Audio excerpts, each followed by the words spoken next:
Hello everyone, PCS info में आप सभी का स्वागत है। आज हम लोग क्या करेंगे, 70 बीपीएससी का जो प्री हुआ था 2024 में, ये डेट में इसको हम लोग पूरा डिटेल में मतलब एक से पूरा 150 क्वेश्चन जाएंगे आराम से। पूरा डिटेल कहाँ से क्वेश्चन बन सकता है, कहाँ से एक्सपेक्टेड है, पूरा डिटेल में देखेंगे।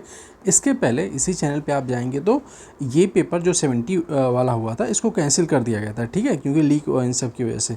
तो इसका जो री एग्ज़ाम हुआ था 70 वाला, उसका पेपर ऑलरेडी हम लोगों ने डिस्कस कर चुके हैं, और 71 वाला भी हम लोगों ने डिस्कस कर चुके हैं, ठीक है। तो उसको ज़रूर देखिएगा, क्योंकि लेटेस्ट पैटर्न में हम लोग 5-10 साल का मतलब ऐसे आ रहा है, पीछे से आ रहे हैं कि जो अभी लेटेस्ट 71 हुआ था, फिर 70 जो री एग्ज़ाम हुआ उसको हम लोगों ने डिस्कस किया, और आज हम लोग 70 जो मेन एग्ज़ाम जो कैंसिल हुआ था उसको हम लोग देखेंगे, ठीक है, देख रहे हैं।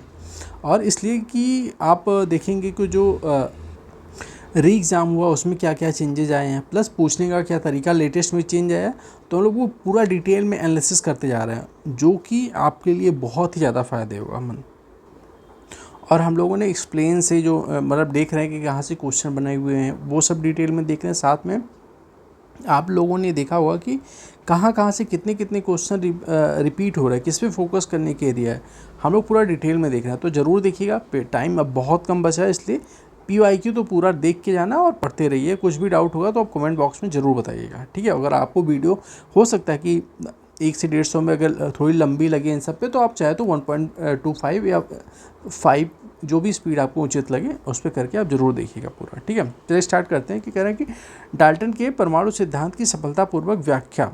डाल्टन के परमाणु की सफलतापूर्वक व्याख्या। पहला स्टेटमेंट की द्रव्यमान संरक्षण का नियम, स्थिर संघटन का नियम, रेडियोधर्मिता का नियम, और तीसरा बहु अनुपात का नियम, ठीक है। अब आपको बताना है कि कौन से इसमें सही है, किसका, डाल्टन परमाणु के सिद्धांत का। इसमें हो जाएगा सी, मतलब कि एक पहला सही है, उसके बाद दूसरा सही है, और उसके बाद सीधे आपका है चौथा, ठीक है। तो थोड़ा सा इसके बारे में डिटेल में देख लेते हैं, क्योंकि एक देखेंगे ऑन एवरेज जो है 25 से 30 के बीच में साइंस के वेटेज है, तो उसको थोड़ा आपको फोकस करना पड़ेगा। कह रहे हैं डाल्टन के परमाणुवाद के अनुसार प्रत्येक द्रव्य परमाणुओं से मिलकर बना है, ठीक है। किससे बना है? परमाणुओं से मिलकर बना, जो रासायनिक अभिक्रिया में भाग लेते हैं।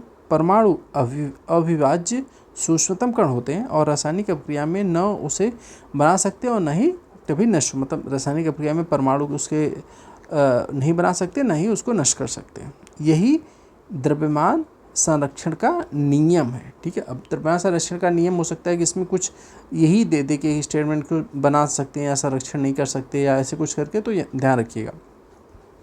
स्थिर अनुपात का नियम क्या है कि डाल्टन के परमाणु सिद्धांत के अनुसार तत्वों के परमाणु आपस में संयोग कर यौगिक परमाणु बनाते हैं, और एक पदार्थ के यौगिक परमाणु गुण तथा द्रव्यमान भार में समान होते हैं, ठीक है। तीसरा जो है बहु अनुपात का नियम क्या होता है? इस नियम के अनुसार जब दो तत्व मिलकर एक से ज़्यादा यौगिक बनाते हैं, तो एक तत्व द्रव्यमान दूसरे तत्व के निश्चित द्रव्यमान के साथ मिलकर छोटी संख्याओं के अनुपात में होते हैं, ठीक है। अब इस प्रकार से उन्होंने जो व्याख्या दी थी। नेक्स्ट मत है, दूसरा है करेंगे, निम्नलिखित में से कौन से टेक्नोपोलिस है? टेक्नोपोलिस क्या है कि इसमें सिलिकॉन वैली। अब इसमें थोड़ा सा देख लेते हैं, कुछ नया शब्द है, नया चीज़ें, ऐसे एक दो क्वेश्चन आपको थोड़ी सी नया टर्मोलॉजी या फिर उसमें चर्चा में करंट में रहा हो, तो इससे कुछ बना के वो पूछ लेते हैं, ठीक है।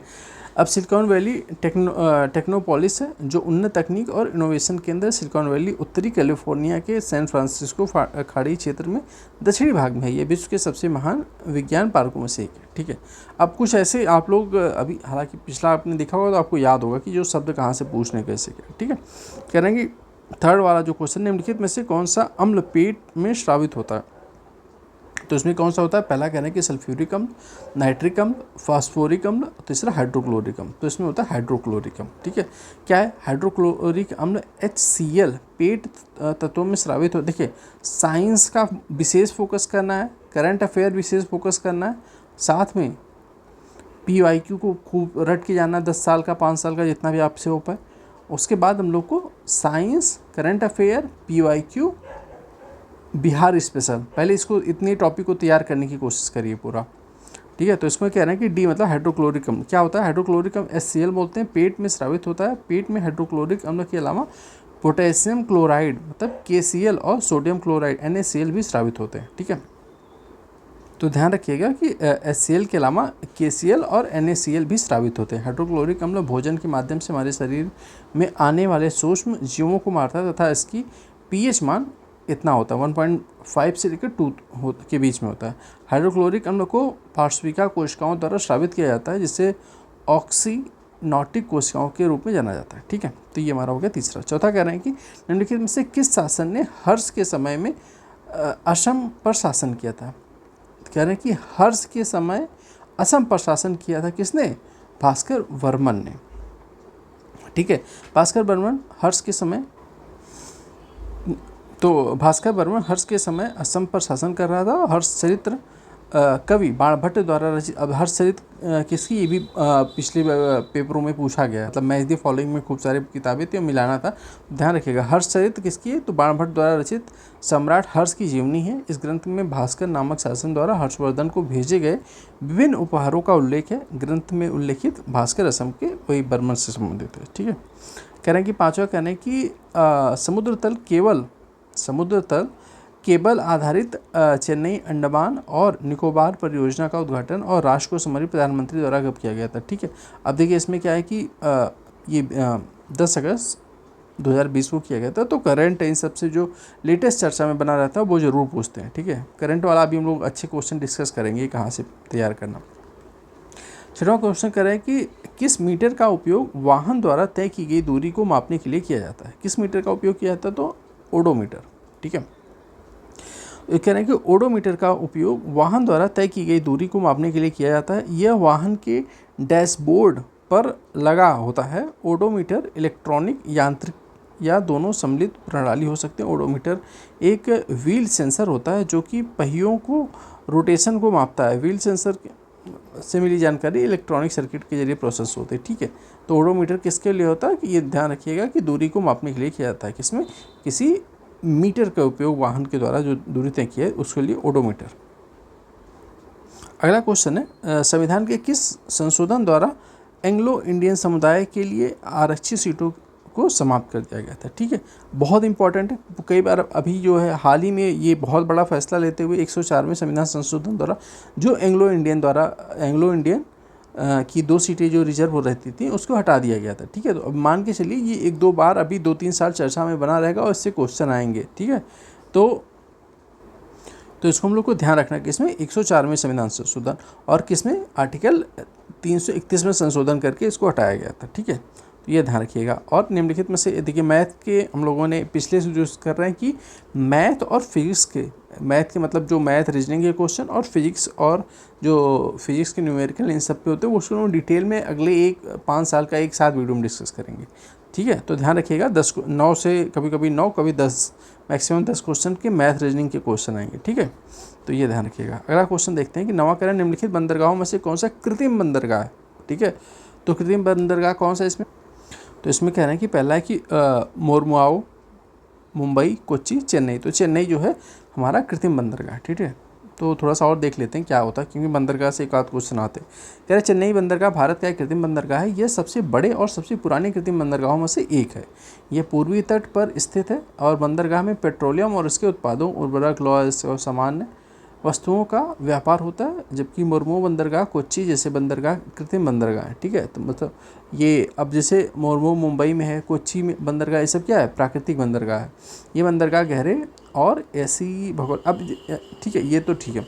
अब ये बताइए आप भारत का सबसे गहरा बंदरगाह कौन सा है? ठीक है, कमेंट बॉक्स में ये बताइएगा। ठीक है, अब देखिए करंट अफेयर का क्वेश्चन देख लेते हैं क्योंकि हम लोगों को करंट अफेयर से क्वेश्चन मैक्सिमम हम लोग जीएस पढ़ते हैं उसको एनालिसिस करना भूल जाते हैं कि किस टॉपिक पे पढ़ना है, क्या ट्रेंड है बीपीएससी का पूछने का। तो हम लोग करंट अफेयर का क्वेश्चन देख लेते हैं। कहना कि 24 अप्रैल को संयुक्त राष्ट्र सुरक्षा परिषद के कितने सदस्यों ने फिलिस्तीन को संयुक्त राष्ट्र का पूर्ण सदस्य बनाने की अनुमति देने के प्रस्ताव को या तो अस्वीकार कर दिया या मतदान में अनुपस्थित रहे। तो ठीक है, अब की बार बहुत सारे मुद्दों पे जो बहुत फेमस या चर्चा में रहे हैं, ठीक है, जैसे ईरान हो गया, यूक्रेन हो गया, इन सब पे बहुत अगर चर्चा में रहे तो उसमें थोड़ा सा उसके बारे में डिटेल हमें पढ़ के जाना पड़ेगा। ठीक है, क्योंकि ऐसे क्वेश्चन बीपीएससी ने पिछले सालों में पूछ सका है। तो हमारे लिए अभी जो 72वीं बीपीएससी इसके लिए भी इंपॉर्टेंट होगा। ठीक है, तो ध्यान रखिएगा।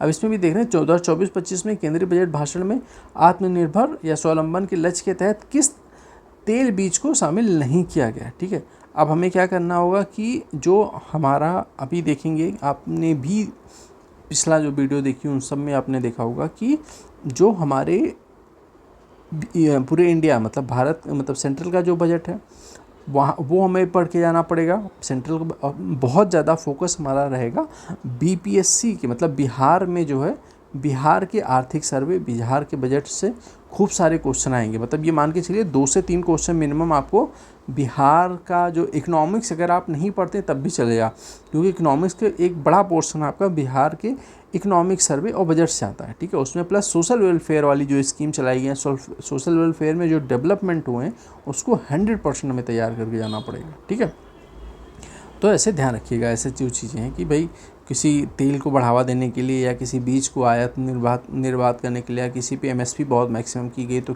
सब ध्यान रखना पड़ेगा। देखिए अप्रैल नेक्स्ट भी करंट अफेयर है, कह रहे हैं 2024 में अप्रैल में शेख अहमद अब्दुल्ला अल अहमद अल सबा को किस देश का नया प्रधानमंत्री नियुक्त किया गया है। ठीक है, तो ऐसे थोड़ा सा आप लोग नए अपॉइंटमेंट बेसिकली या तो ऐसे कुछ फेमस नाम हो, कंट्री हो वहाँ पे, या तो फिर इंडियन वर्जिन के हों, उनको ध्यान रखना पड़ेगा। प्लस या तो बहुत सालों बाद वहाँ पे किसी फीमेल का जी नहीं 10-15 साल बाद किसी महिला प्रधानमंत्री बनी हो या यंगेस्ट हो, इन सब पे तो वो ध्यान रखना पड़ेगा हमें। अब देखिए अगला क्वेश्चन कह रहे कि मराठा शासकों की अष्टप्रधान प्रणाली के संदर्भ में निम्नलिखित कथनों में मिलान करें। ठीक है, यहाँ से हो सकता है कि आप लोग ऐसे कई बार अब जैसे अभी ये चेंजेस आ रहे हैं ना, चेंजेस कब पता चलेंगे जब हम लोग पीछे डिस्कस करते जाएंगे, क्योंकि पहले हो सकता था ऐसे भी पूछा गया अमात्य मतलब मराठा शासन में अमात्य किसको कहते थे। ठीक है, अब सीधे अमात्य किसको कहते थे, अब आपको वहाँ पे ऐसे दे दिया कि विदेश मंत्री, वित्त मंत्री, पत्राचार, प्रधानमंत्री ऐसे करके। लेकिन अभी जो चेंज हो रहा है वो एक साथ जो है मैच द फॉलोइंग में खूब सारे पूछ लेते हैं। तो देख लेते हैं, कह रहे हैं कि सचिव क्या होते थे, पत्राचार प्रभारी होते थे, पेशवा को प्रधानमंत्री बोलते थे मतलब अधिकारी विभाग कर रहे, सामंत विदेश मंत्री और अमात्य होता है वित्त मंत्री। ठीक है, तो ये ध्यान रखिएगा।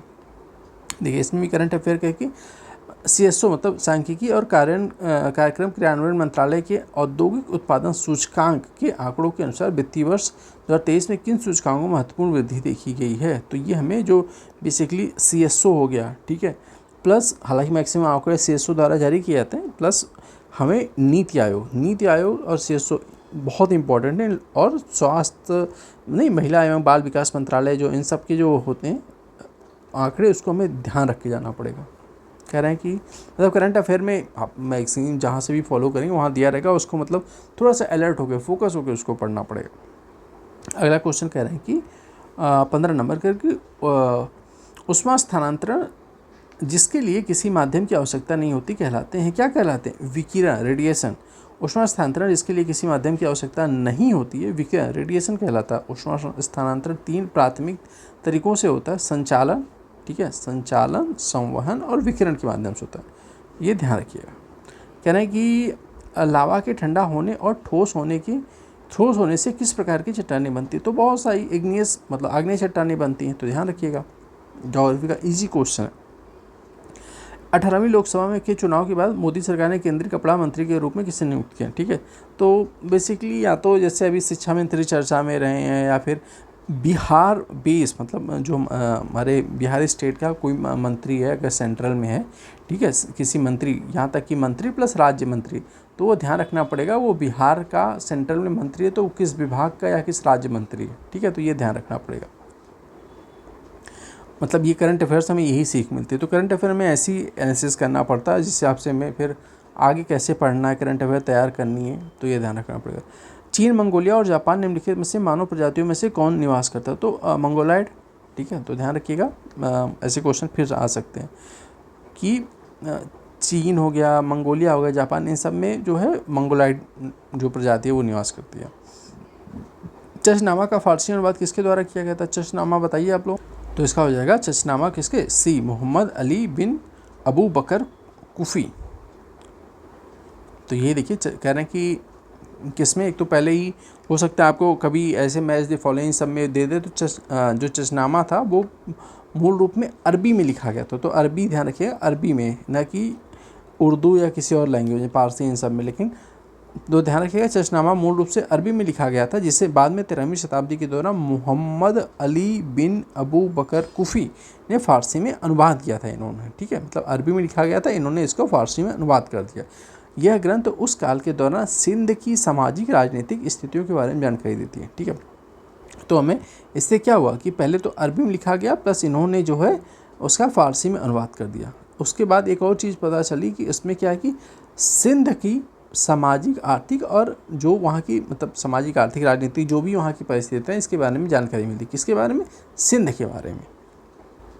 तो मैं ऐसे थोड़ा सा डिटेल में एक्सप्लेन करने या उसका व्याख्या पढ़ने का यही कारण होता है कि वहाँ से, और क्योंकि एग्जामिनर को हो सकता है कि यहाँ से वो टॉपिक हो कि भाई यहाँ से वो क्वेश्चन या इस पेज से यहाँ से क्वेश्चन बनाता है, तो वहाँ से फिर वो अगर पढ़ेगा वहाँ से फिर से क्वेश्चन निकालना चाहेगा तो फिर से बना सकता है। तो मैं थोड़ा सा डिटेल में पढ़ने का यही फ़ायदा रहता है। अगला क्वेश्चन करें 20 नंबर, निम्नलिखित में से कौन गैसों के द्रवीकरण के लिए उपयुक्त स्थिति का प्रतिनिधित्व करता है? कौन करता है? तो कम तापमान और उच्च दाब। ठीक है, अगला करें 21 नंबर, उस निर्वाचन क्षेत्र का नाम बताइए जहाँ से उड़ीसा के नए मुख्यमंत्री मोहन चरण मांझी हाल ही में राज्य विधानसभा चुनाव में जीते थे। तो ये क्योंझर से इन्होंने जीता है। ठीक है, अब इससे क्या होता है कि थोड़ा सा, अब जैसे कि बिहार के जो मुख्यमंत्री अभी नए बने, अब वो कहाँ से, एक तो पहले कि ये ध्यान रखना कि भाई वो विधान परिषद या विधानसभा कहाँ के सदस्य हैं, प्लस वो किस सीट से चुनाव जीते हैं, प्लस अगर ऐसे नहीं कि अब जैसे कि वहाँ पे एक कोई अति पिछड़ा या पिछड़ा, इन सब से अगर कोई आता है मुख्यमंत्री, या फिर दलित हो गया, पिछड़ा, अति पिछड़ा के अलावा जनजाति, इन सब से अगर कोई आता है कि पहली बार मुख्यमंत्री बन रहा है उस स्टेट में, कुछ ऐसा यूनिक चीज़ें हैं, तो उसके बारे में थोड़ा सा डिटेल ध्यान रखना पड़ेगा कि भाई वो किस सीट से जीते हैं, किस हाउस के सदस्य हैं, तो थोड़ा ऐसे ध्यान रखना पड़ेगा। अगला क्वेश्चन है कि 22 नंबर के, किसानों द्वारा विपत्तियों का सामना करने को उजागर करने के लिए सच्चिदानंद सरस्वती ने किस समाचार पत्र को प्रकाशित किया था? तो लोक संग्रह।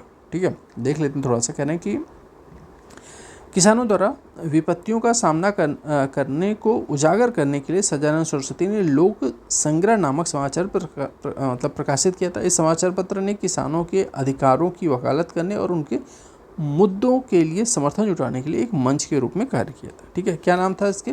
लोक संग्रह नामक समाचार पत्र। अगला देख लेते हैं। कह रहे हैं कि एक दिन में घड़ी की सुई, ये तो वही है मैथमेटिक्स, आप लोग डिटेल में देखेंगे, हालांकि इजी है कि एक दिन में घड़ी की सुई कितनी बार मेल खाती है? तो 22 बार। कह रहे हैं कि निम्नलिखित में से कौन सा लोहे का अयस्क है? तो लोहे का अयस्क होता है लिमोनाइट। ठीक है, तो लिमोनाइट मतलब लौह अयस्क होता है। Limonite hydrated iron oxide hydroxide का मिश्रण होता है और ये लोहे के स्रोतों में से एक है। सिनेबार लौह अयस्क नहीं है। ठीक है, तो जो ये लौह अयस्क नहीं है। यह पारे का अयस्क होता है। अब हो सकता है आपको इसमें पारे का अयस्क निम्नलिखित में से कौन सा है? तो सिनेबार, ऐसे भी क्वेश्चन बन सकता है। ठीक है, तो ऐसे रिवर्स करके पढ़ेंगे तो थोड़ा वहाँ से क्वेश्चन बनने का तो आप इजी टैकल कर पाएंगे। तो सिनेबार लौह अयस्क नहीं है, यह पारे का अयस्क है और इसका उपयोग पारे के स्रोत के रूप में होता है। अब कह रहे हैं कि अगला कि बॉक्साइड, यह भी लौह अयस्क नहीं है, एल्युमिनियम का अयस्क। बॉक्साइड किसका हो गया? एल्युमिनियम का अयस्क हो गया। पाइराइड लोहे का जो है पाइराइड में लोहा होता है, लेकिन ये लौह अयस्क नहीं माना जाता है। ठीक है, क्योंकि इसका उपयोग मुख्य रूप से सल्फर निष्कर्षण के लिए किया जाता है, न कि लोहा प्राप्ति के लिए। तो ये थोड़ा सा इसमें इम्पॉर्टेंट मार्क करिएगा, क्योंकि जितने भी ऑप्शन दिए गए हो सकता है अगली बार यहाँ से क्वेश्चन पूछ ले कि भाई सिनेबार किसका अयस्क है, बॉक्साइड या पाइराइड किसका अयस्क होता है। तो ध्यान रखिएगा, यहाँ से कई क्वेश्चन बनने की संभावना है। ठीक है, अब देखिए आंदोलन से संबंधित एकाध क्वेश्चन आते। फराजी आंदोलन के संस्थापक कौन थे? तो हाजी शरीयतुल्लाह थे। तो कब हुआ था फराजी आंदोलन? 19वीं शताब्दी में बंगाल के एक इस्लामी सुधार आंदोलन था। इसकी स्थापना 1818 में हाजी शरीयतुल्लाह ने की थी। इसका उद्देश्य गैर इस्लामी प्रथाओं को समाप्त करके इस्लाम को शुद्ध करना और धार्मिक कृत्यों, मतलब जो धार्मिक कर्तव्यों कह सकते हैं उसको फराज के पालन को जोड़ देना। ठीक है, 26 नंबर कह रहे हैं कि हमास के शीर्ष नेता, अब जैसे कि अब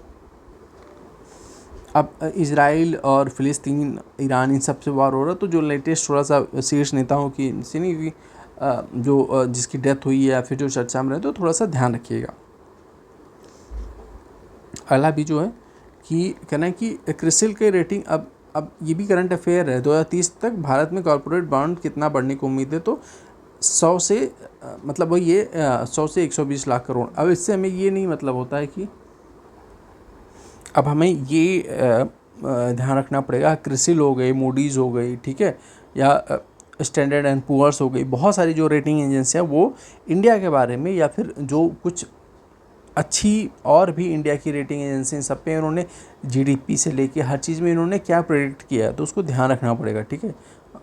ये इससे करंट अफेयर एनालिसिस करने का बस यही फ़ायदा होता है कि हमें पढ़ना किस पे, क्योंकि करंट अफेयर तो बहुत बड़ा टॉपिक है ना, इससे हमें बस ये रहेगा कि हमें फोकस किस पे करना, पढ़ना तो सभी है, फोकस एरिया पे हमें क्लियरिटी होती है। अगला क्वेश्चन करें कि निम्नलिखित भारत की पर्वत श्रेणियाँ हैं, गारो पहाड़ियाँ, नंदा, कामेत और केटू, तो इसमें क्या होगा, 1, 2, 3 और 4 सभी जो है भारत में सभी ये इनका सॉरी इसमें ये पूछा गया कि निम्नलिखित में से इनका पूर्व से पश्चिम क्रम क्या है, तो यही है, इन्होंने सीधे वही दिया है कि तो इसका डी हो जाएगा कि गारो, नंदा, कामेत और केटू। तो पूर्व से पश्चिम मतलब जैसे आप इंडिया का मैप देखेंगे तो यहाँ से इधर जाके बताना है, ठीक है। तो केटू सबसे ऊपर पड़ता है, तो यहाँ से लेके फिर यहाँ से आपको वही है कि गारो, नंदा, कामेत और केटू ऐसे जाना है, ठीक है, तो ध्यान रखिएगा। सूची मिलाने है, एक तो देना है कि आपको मतलब किस उत्पादन के लिए कौन सा हमारा डिस्ट्रिक्ट बिहार का फेमस है, तो वैशाली पुष्प उत्पादन, भागलपुर रेशम वस्त्र और सोना जमुई में एक ही वहाँ पे जमुई मधेपुरा रेल डिब्बे के लिए फेमस है, ठीक है। अगला क्वेश्चन देखते हैं। लगभग 200 वर्षों तक तटस्थ रहने के बाद मार्च 2024 में निम्नलिखित में कौन सा देश आधिकारिक तौर पर नाटो में शामिल हो गया, ठीक है। नाटो बहुत बड़ा ऑर्गेनाइजेशन है, उसके डिसीजन क्या हो गए, नाटो हो गया, या तो जैसे G7 भी पूछ लेते हैं कहाँ पे ऑर्गेनाइज हुआ, G20 कहाँ पे हुआ, या ब्रिक्स मीटिंग कहाँ पे हुई, किसने अध्यक्षता की, तो ये सब हमें ध्यान रखना पड़ेगा। हाल ही में ये सब जो संस्थाएं हैं या मीटिंग हुए बहुत चर्चा में, तो ध्यान रखना पड़ेगा, पूछा जाएगा क्वेश्चन। 31 नंबर कहना है कि उर्वरकों के किस घटना का उपयोग शीर्ष विकास को प्रोत्साहन करने के लिए किया जाता है, तो फास्फोरस।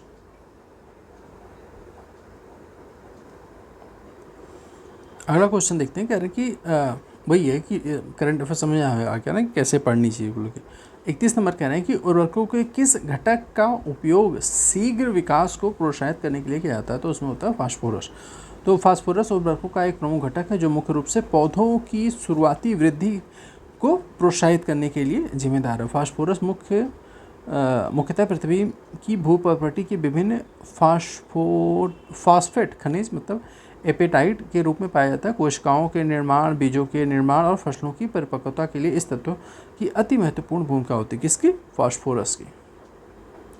अगला क्वेश्चन देखते हैं। 32 नंबर कह रहे हैं कि मलिक काफूर को हजार दिनारी के नाम से भी जाना जाता है। इसे किसने खरीदा था, तो इसमें जो है नुसरत खान से खरीदा था। किसने, डिटेल में देख लेते। मलिक काफूर को हजार दिनारी के नाम से भी जाना जाता है। इसे दिल्ली के सुल्तान अलाउद्दीन खिलजी ने नुसरत खान से 1000 दिनार में खरीदा था। इस 1000 दिनार में खरीदा था, इसलिए इसको हजार दिनारी कहते हैं, ठीक है, इसलिए इसका नाम हजार दिनारी पड़ा। यह अलाउद्दीन खिलजी का एक प्रमुख सेनापति और गुलाम था। किसका, अलाउद्दीन खिलजी का।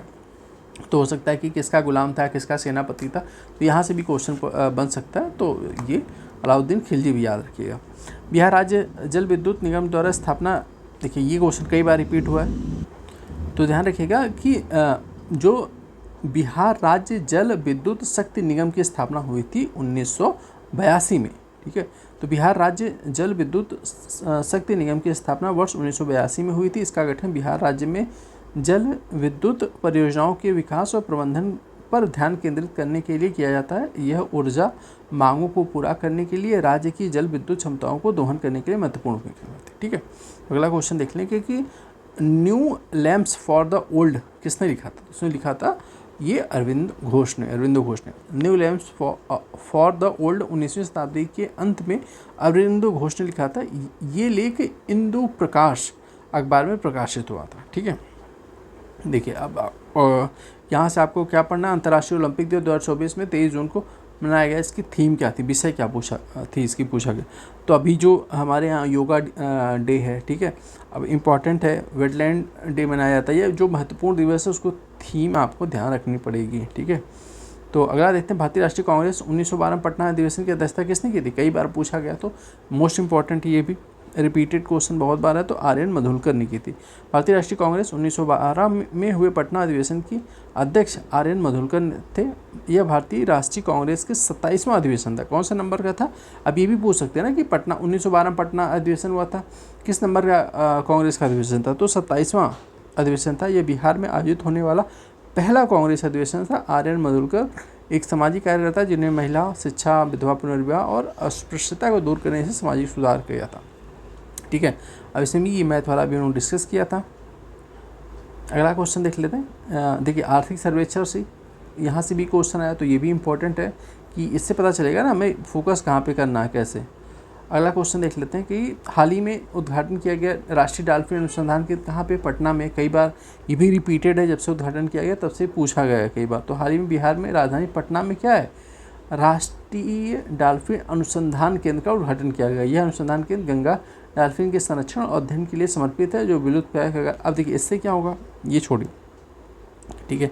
अब इससे होगा कि हमारे पटना में, पटना ही नहीं, पूरे बिहार में जितने भी नए अनुसंधान केंद्र या नया कुछ खुला है तो वो हमारे लिए इंपॉर्टेंट हो जाता है। ठीक है, वहाँ से क्वेश्चन बनने की संभावना रहती है, तो ऐसे में ध्यान रखना पड़ेगा। निम्नलिखित में से कौन सा सोडा अम्ल अग्निशामक, मतलब नहीं होता कि आपने जो देखा था वो फायर, जैसे आग वाग लगने पे वो बुझाने के लिए जो सिलेंडर होता है उसमें कह रहे हैं कि क्या घटक होता है, तो उसमें आपको ये तो इसमें क्या घटक होता है, उसमें देखेंगे तनु सल्फ्यूरिक अम्ल, मतलब सी वाला, और सोडियम बाइकार्बोनेट का विलयन होता है। हाँ, इसमें देखिए यहाँ पे डिटेल में देख लेते हैं कि तनु सल्फ्यूरिक अम्ल और सोडियम बाइकार्बोनेट विलयन अग्निशमक जो घटक होता है उसमें सिलेंडर होता है, उसमें प्रयोग किया जाता है। सोडा अम्ल अग्निशमक यंत्र और कार्बन डाइऑक्साइड गैस बनाने के सिद्धांत पर कार्य करता है, जो ऑक्सीजन की आपूर्ति काट कर आग बुझाने में मदद करता है। सोडा अम्ल के घटक तन सल्फ्यूरिक अम्ल और सोडियम बाइकार्बोनेट का घोल होता है। जब ये दो पदार्थ प्रतिक्रिया करते हैं तो उत्पादन के रूप में वही पानी और सोडियम सल्फेट और कार्बन डाइऑक्साइड गैस बनाते हैं। ठीक है, निम्नलिखित में से किस जीवाणु बीमारी को प्लीहा ज्वार कहा है? तो प्लीहा जो होता है एंथ्रेक्स इसको बोलते हैं। ठीक है, क्या है एंथ्रेक्स? बैसिलस एंथ्रोसिस के कारण होने वाला एक जीवाणु जनित रोग है।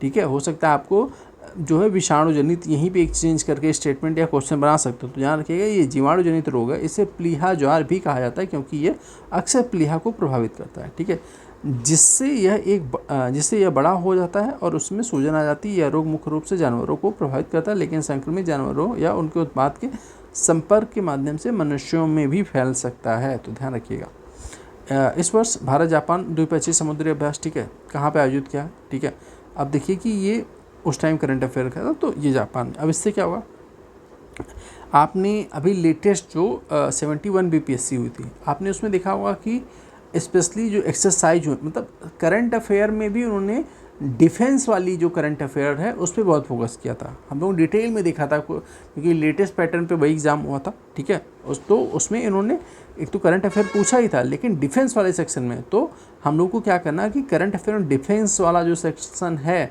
ठीक है, डिफेंस हमेशा जो हमारे यहाँ चर्चा में बना रहता है, तो क्या क्या किसके बीच में समुद्र अभ्यास हुआ या जितने भी इंडिया अभ्यास कर रही है फेमस कंट्री, इन सब के साथ पूरा आपको याद होना चाहिए। कोई अगर द्विवार्षिक या 3-4 वर्षों में होता है, ये ध्यान रखना पड़ेगा कि कितने वर्षों में हो रहा है। अगर कोई 2-3 वर्षों में यहाँ पे उसका इस साल हुआ तो वो हमारे लिए इम्पोर्टेंट हो गया।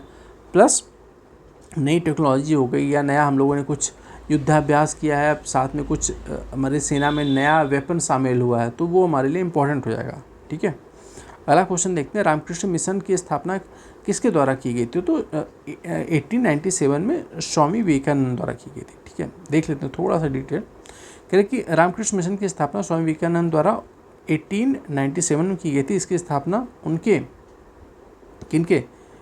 स्वामी विवेकानंद, उनके गुरु श्री रामकृष्ण परमहंस की शिक्षाओं को प्रचार करने और समाज के आध्यात्मिक और सामाजिक उत्थान के लिए की गई थी। यह मिशन शिक्षा, स्वास्थ्य सेवा, सांस्कृतिक गतिविधियों, आध्यात्मिक विकास पर केंद्रित है। ठीक है, अगला क्वेश्चन देख लेते हैं। ये वही डिकोडिंग कोडिंग रीजनिंग का क्वेश्चन, इसको हम डिटेल में देख लिए हैं, मतलब देखेंगे। निम्नलिखित में से कौन सी विकिरणें, ठीक है, मतलब रेडिएशन शरीर के दर्द से राहत पाने के लिए उपयोग की जाती है? तो किसको? इंफ्रारेड विकिरण का जो शरीर से दर्द निवारक के रूप में प्रयोग किया जाता है। ठीक है, अगला करें, निम्नलिखित में से चेर राजवंश की राजधानी कौन सी? चेरों की राजधानी थी करूर। ठीक है, या कुरवूर इसको भी बोलते हैं, ठीक है। तो चेर राजवंश की राजधानी मुख्य रूप से कुरवूर या करूर थी। चेर राजवंश प्राचीन तमिल राजवंशों में से एक था, ठीक है, ध्यान रखिएगा। चेर राजवंश प्राचीन तमिल राजवंशों में से एक था, जिससे वर्तमान केरल और तमिलनाडु जो हिस्सा था वहाँ पे ये था, हिस्सों में शासन किया था। चेर शासन के दौरान करूर व्यापार और प्रशासन के महत्वपूर्ण केंद्र था। कांचीपुरम पल्लवों की राजधानी से जुड़ा हुआ है और मदुरई पांड्यों की राजधानी से, ठीक है। अब इसे चेर राजवंश की राजधानी पूछ दिया तो ये ध्यान रखिएगा कि जो कांचीपुरम थी वो पल्लवों के राजवंश से जुड़ा और मदुरई पांडवों मतलब पांड्य वंश से संबंधित था।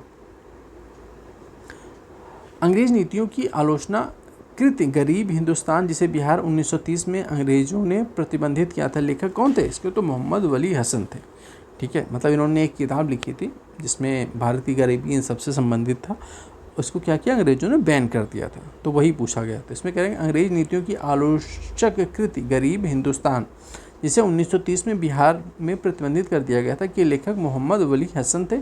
यह लेखक औपनिवेशिक शासन के खिलाफ भावनाओं और उस पर सामाजिक राजनीतिक स्थितियों को दर्शाता था।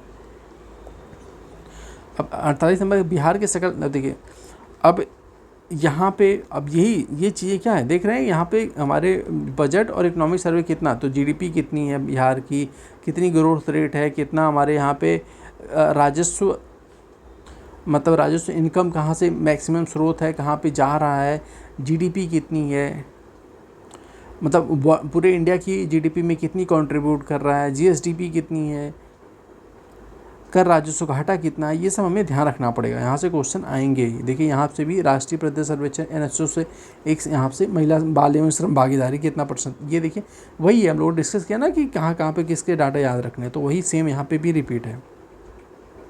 देखिए कि यहाँ भी देखिए ब्रिक्स 1 जनवरी को ब्रिक्स की अध्यक्षता किसने संभाली थी, तो अभी लेटेस्ट में जो हुआ है ब्रिक्स, हम लोग इन सबको हमें ध्यान रखना पड़ेगा। यहाँ से 50 नंबर यहाँ से क्वेश्चन, निम्नलिखित में से फर्श टाइल्स बनाने के उपयोग में किया जाने वाला मेलामाइन एक उदाहरण है, किसका उदाहरण है ये तो यह उदाहरण है थर्मोसेटिंग प्लास्टिक का। तो थर्मोसेटिंग प्लास्टिक फर्श टाइल्स बनाने के लिए उपयोग किया जाने वाला मेलामाइन का उदाहरण है। थर्मोसेटिक प्लास्टिक ऐसी सामग्री जिसे एक बार ढाला और कठोर किया जा सकता है। मेलामाइन का बहुउपयोगी पदार्थ है और ये आग का प्रतिरोधक होता है, अन्य प्लास्टिक की अपेक्षा ऊष्मा को सहने की अधिक क्षमता रखता है, ठीक है। इसको हम लोग अभी देखेंगे डिटेल में, मैथ खींचने वाले। अगला देखें 53 नंबर, कहना है कि भारत में गांव से नगर की ओर प्रवर्तन का निम्नलिखित में से क्या कारण है, ठीक है। तो सभी कारण है भाई, शहरों में अधिक श्रम की मांग है, गांव शहर के बीच असंतुलन है, ठीक है, ग्रामीण क्षेत्रों में कम रोजगार है, तो ये all of the above D वाला आंसर हो जाएगा इसका, ठीक है, 53 का। अब देखते हैं अगला क्वेश्चन, कह रहे हैं कि 54 नंबर, कह रहे हैं कि रिजर्व बैंक के अनुसार 2025 में डेडलाइन मुद्रास्फीति क्या थी। तो हमारे यहाँ जो है उस टाइम जो भी रिजर्व बैंक ने किया था वो मतलब नहीं है। अब करंट अफेयर में हमारे रिजर्व बैंक आरबीआई द्वारा कुछ पॉलिसी या कुछ रिपोर्ट या फिर कुछ डेडलाइन जारी की है तो हमारे लिए इम्पोर्टेंट है, ठीक है, इससे यही समझ में आता है। बिहार में भारतीय राष्ट्रीय कांग्रेस के 100 वर्ष किसके द्वारा बिहार में भारतीय राष्ट्रीय कांग्रेस के 100 वर्ष किसके द्वारा संपादित हैं। तो ये पीएन ओझा क्या है देख लेते हैं कि बिहार में भारतीय राष्ट्रीय कांग्रेस के 100 वर्ष, बिहार में भारतीय राष्ट्रीय कांग्रेस का इतिहास मतलब 1885 से 1985 तक नामक पुस्तक जो है संपादक पीएन ओझा है, ठीक है। तो ये ध्यान रखिएगा। किस जीवों में बीजाणु निर्माण द्वारा प्रजनन होता है। तो इसमें कहना है कि किन जीवों में बीजाणु निर्माण द्वारा प्रजनन होता है। कवक, खमीर, शैवाल और फर्न, ठीक है। तो ये 4 ऑप्शन दिया, हालांकि इसको जो आयोग ने बाहर कर दिया था, मतलब मूल्यांकन से हटा दिया था। अब डिटेल देख लेते हैं। कवक और फर्न क्या कि दोनों में बीजाणु निर्माण द्वारा प्रजनन होता है। तो हमें ध्यान रखना कवक और फर्न में इन्होंने दोनों दे रखा था तो इसलिए हटा दिया था, बट हमें ये ध्यान रखना पड़ेगा कि हो सकता है अगली बार एक हटा के एक ही दे दो, तो चाहे फर्न दे दें, यहाँ पे कुछ और डाल दें, ठीक है। तो ध्यान रखिएगा फर्न और कवक दोनों में बीजाणु निर्माण का द्वारा प्रजनन होता है। बीजाणु निर्माण कुछ जीवों में प्रजनन का एक सामान्य तरीका है। कवक अलैंगिक प्रजनन के साधन के रूप में जीवाणु उत्पन्न होता है। ये जीवाणु हल्के होते हैं और हवा, पानी या अन्य माध्यमों से आसानी से फैल सकते हैं। जब वे उपयुक्त वातावरण में उतरते तो अंकुरित होते हैं और एक नए कवक या विकास ऐसे फर्न उत्पन्न होते हैं, ठीक है। दिल्ली का वही है, अंग्रेजों द्वारा राजधानी को दिल्ली कब स्थानांतरित की गई थी। तो वही 1912 में, ठीक है। अब आपको करंट अफेयर कह रहा हूँ आपको, बिहार की स्थापना कब हुई थी डिटेल, मतलब नहीं होता कि 1 जनवरी 2026 ऐसे ही करके कि कब हुआ था, आप डिटेल में बताना है, क्योंकि यहाँ से ये क्वेश्चन आपको मैक्सिमम बार रिपीट हुआ, तो इसको तो आपको रटा होना चाहिए। तो आप कमेंट बॉक्स में ज़रूर लिखिएगा, ठीक है। अगला क्वेश्चन देख लेते हैं 58, क्योंकि जोजिला सुरंग निम्नलिखित में से किस स्थान को जोड़ती है? तो जोजिला जोड़ती है श्रीनगर और लेह को, ठीक है। तो जोजिला सुरंग श्रीनगर मतलब जम्मू कश्मीर और लेह लद्दाख को जोड़ती है। ये सुरंग का निर्माण सभी मौसमों में मतलब ऑल वेदर रोड के रूप में इसका निर्माण किया गया था, ठीक है। अब देखिए आत्मकथा आई हैव द स्ट्रीट अ कुट्टी क्रिकेट स्टोरी के लेखक हैं आर अश्विन और एस मोंगा, ये डी इसका हो जाएगा, ठीक है। अब देखिए अगला भी करंट अफेयर से रिलेटेड है, तो हमें ध्यान रखना पड़ेगा कि भाई जो वही है कि नहीं कि WTO का जो 13वां मंत्रिस्तरीय सम्मेलन कहाँ हुआ, तो जो इम्पोर्टेंट ऑर्गेनाइजेशन है ब्रिक्स, G20, G7, ठीक है, क्वाड हो गया, इन सब पे जो है कहाँ पे हुई, किसने अध्यक्षता की, थीम क्या, तो ये हमें ध्यान रखना पड़ेगा। निम्नलिखित नदियों में से कौन अन्य से अलग है? तो इसमें देखेंगे नर्मदा अन्य से अलग है। इसके कई कारण हो सकते हैं, ठीक है। नर्मदा एक तो आप देखेंगे तो रिफ्ट वैली में बहती है, ये भी एक कारण हो सकता है। और प्लस ये भी हो सकता है कि जो और नदियाँ उसकी भौगोलिक विशेषताएं अलग अलग हैं, तो ये भी कारण हो सकता है। तो देख लेते हैं नर्मदा नदी अपनी अनूठी मतलब यूनिक भौतिक स्थितियों तथा प्रवाह विशेषताओं के कारण अन्य नदियों से भिन्न है। अब नर्मदा जो रिफ्ट वैली में बहती है, ठीक है। एक बताना कि आपको और कौन कौन सी फेमस नदियाँ हैं जो पूर्व से पश्चिम की तरफ बहती है, तो आप कमेंट बॉक्स में बताइए, क्योंकि ये पूछा गया तो यहाँ से भी क्वेश्चन बने हैं और बन सकते हैं, तो आप कमेंट बॉक्स में ज़रूर बताइएगा। यानी कि नर्मदा नदी पश्चिम की ओर प्रवाहित होती हुई अरब सागर में मिलती है, जबकि अन्य नदियाँ जैसे तुंगभद्रा, पेनगंगा, महानदी पूर्व की ओर प्रवाहित होने वाली नदी है, बंगाल की खाड़ी में गिरती है। और ये सब जैसे बंगाल खाड़ी में गिरती है, ये अरब सागर में गिरती है, इसको हम देखेंगे। करेक्ट निम्नलिखित में से प्रथम कृत्रिमीय तैयार किया गया तत्व कौन सा था? तो TC मतलब टेक्नीशियन था पहला। अगला देखते हैं कि CGTMES का पूरा मतलब फुल फॉर्म क्या है? ये इसका हो जाएगा कि credit guarantee fund trust for the micro and small enterprises, इसका जो है फुल फॉर्म होगा 64 का D, ठीक है। अगला क्वेश्चन देते हैं कि करो या मरो का नारा किसने और कब दिया था? तो करो या मरो का तो कब किसने दिया था? गांधी जी ने दिया था। कब दिया था? भारत छोड़ो आंदोलन के टाइम, तो वही ये D हो जाएगा कि गांधी जी ने भारत छोड़ो आंदोलन के दौरान दिया था, ठीक है। 1942 में 8 अगस्त 1942 को बॉम्बे अधिवेशन में इन्होंने शुरू किया था वहाँ से। निम्नलिखित में से कौन सा तत्व निम्नलिखित में से कौन सा रक्त का लाल रंग में भाग होता है? तो वही है प्लाज्मा। प्लाज्मा रक्त का तरल भाग होता है। रक्त के द्रव भाग को प्लाज्मा कहते हैं, जो कुल रक्त का लगभग 55% बनाता है। प्लाज्मा एक पीले रंग का तत्व पदार्थ होता है। ऐसे नहीं है तो कहीं कहीं पे आप देखेंगे चोट लग जाती है, कुछ ऐसे ठीक हो जाता है, लेकिन उसके ऊपर हल्का सा बाद में देखेंगे तो ऐसे सूखा सा या कुछ हल्का सा पीला सा आ जाता है, तो वही प्लाज्मा होता है। वही कहते हैं प्लाज्मा एक पीले रंग का तरल पदार्थ होता है, जिसमें मुख्य रूप से पानी, लगभग प्लाज्मा में क्या होता है 90 से 92% पानी और 6.8% प्रोटीन, इलेक्ट्रोलाइट और पोषक तत्व, हार्मोन, ये सब होते हैं, ठीक है। 67 कह रहे हैं आजीवक संप्रदाय के बारे में निम्नलिखित तत्वों पर विचार करना। कह रहे हैं कि मखली गोसाल स्वामी इसके सबसे महत्वपूर्ण नेता थे। दूसरा कह रहे हैं कि दर्शन का केंद्रीय विचार नियति था, जो कि भाग्य है। जाति और वर्ण के आधार पर भेदभाव किया जाता था। और कह रहे हैं आजीविकों की बैठकों के लिए नियमित सभाएं होती रहती थी, ठीक है। इसका हो जाएगा आपका B, मतलब A, B और D, क्योंकि D तो एक बहुत ही जनरलाइज स्टेटमेंट थी, ये तो सही होगा ही होगा। तो इसमें साथ में आपको C को छोड़ के और सब सही है। देख लेते हैं, आजीविक संप्रदाय इम्पोर्टेंट है। मखली गोसाल इनको बोलते हैं। वास्तव में आजीविक संप्रदाय के सबसे महत्वपूर्ण नेता थे। वे महावीर, स्वामी और बुद्ध के समकालीन थे, ठीक है। तो आपको यहाँ पे हो सकता है कि यहाँ पे एक स्टेटमेंट हटा के यही डाल दें कि वो महावीर, स्वामी और बुद्ध के समकालीन थे। तो एक्सप्लेन करने का यही एक्सप्लेन पढ़ने का मतलब यही होता है कि वहाँ से और कहाँ से क्वेश्चन बन सकते हैं, हमें अलर्ट होके बाद में उस टॉपिक से, क्योंकि आप देखेंगे यही जो थीम रिपीट मतलब होते हैं ना, तो यहीं से ये जो थीम रिपीट अगर होती है तो फिर वहाँ से क्वेश्चन गलत नहीं होने चाहिए। तो कह रहे हैं कि मखली गोसाल वास्तव में आजीविक संप्रदाय के महत्वपूर्ण नेता थे। वे महावीर, स्वामी और बुद्ध के समकालीन थे। उन्हें आजीविक संप्रदाय का संस्थापक माना जाता है। आजीविक दर्शन का मुख्य विचार नियति था। जिसका अर्थ है भाग्य या नियति।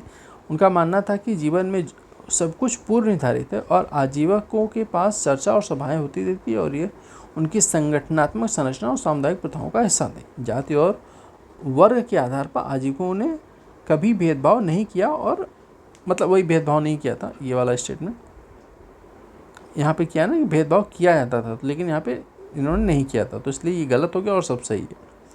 अब कहें कि ब्राज़ील के मिशान गोरे प्रांत में निम्नलिखित में कौन सा खनिज बॉक्साइट मिलता है, तो ब्राज़ील में कौन सा मिलता है, तो इसका हो जाएगा लौ अयस्क। अब अगला देख लेते हैं कि बिहार में प्रकाशित प्रथम दैनिक हिंदी दैनिक समाचार पत्र था, तो इसका नाम क्या था, सर्व हितैषी।